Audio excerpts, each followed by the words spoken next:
"250 million years of evolution have produced this, a giant, super efficient reptile. It's the Nile crocodile. Until recently, diving with these dangerous creatures was considered impossible. But as with any predator, it's how you engage them that's the key. And I'm about to put my belief to the test.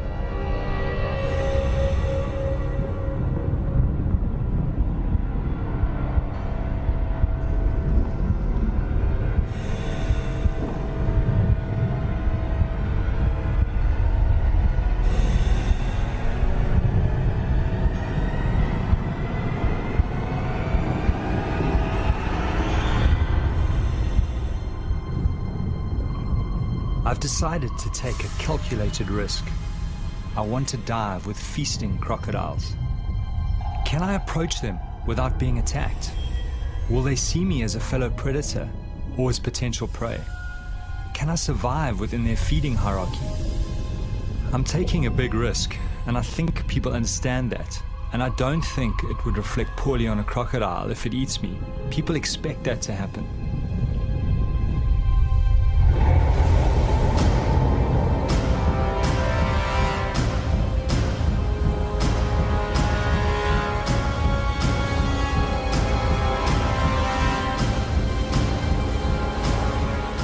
My name is Roger Horrocks. For the last 5 years, I've traveled Botswana's Okavango Delta, finding out more about these prehistoric predators. I've joined them underwater and discovered they are not just simplistic, ruthless killers. They are capable of an unsuspected tolerance. Now I want to test their ultimate acceptance by diving while they are feeding.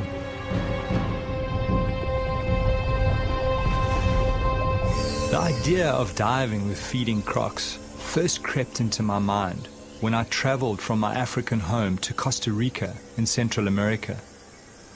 I'd gone there to find Cheeto Graham, the extraordinary crocodile shaman of Limon. 23 years ago, Cheeto found a sick and dying crocodile that had been shot by farmers. Slowly he nurtured this animal back to health, taking many years to slowly gain the animal's trust. He showed me something I never thought possible with crocodiles.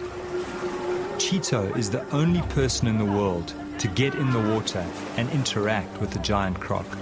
He's even developed a game with the crocodile that mimics some of its instinctive killing techniques, like the death roll. When I saw this level of acceptance by this animal, this unexpected intelligence, I started to think that if I behaved in the right way, I too could have a chance of being accepted in the water.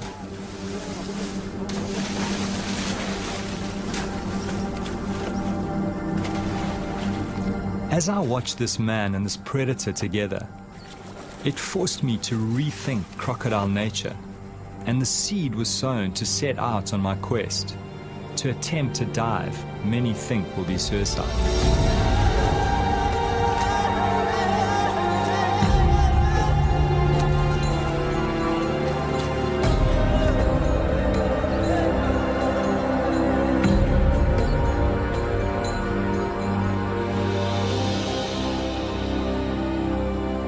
What particularly intrigued me was that somehow the croc can tell the difference between the food Cheeto gives him and Cheeto's hands.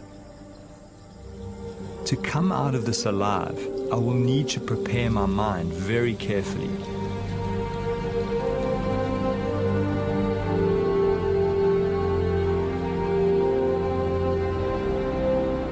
Cheeto has worked at putting fear behind him, and this crocodile's ability to pick up on his confidence just strengthened my desire to attempt to dive with feeding crocodiles.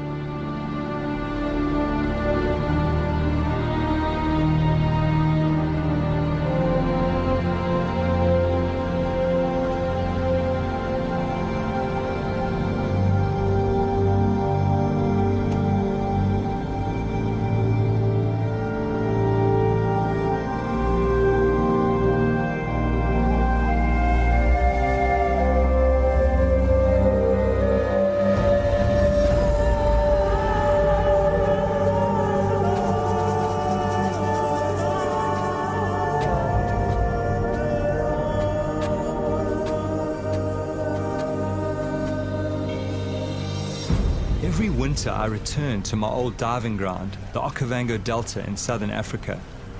In the swamp live some of the biggest and most aggressive crocodiles in the world. It's June, when the great flood brings the clear water. All my primal senses start to come alive as I prepare my mind and my body. Over and over, I'm at the feast, calm, unharmed.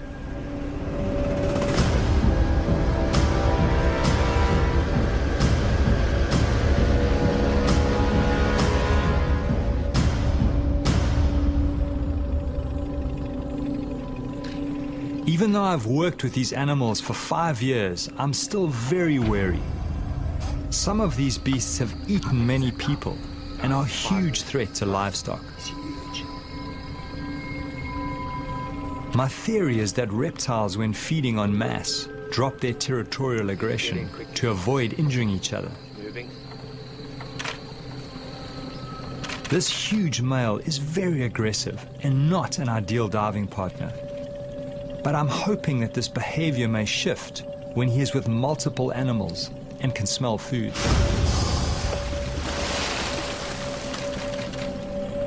To really understand the dynamics and to see the way that these animals interact, you really need to go underwater, because that's really where it's all happening, certainly up here in the Panhandle.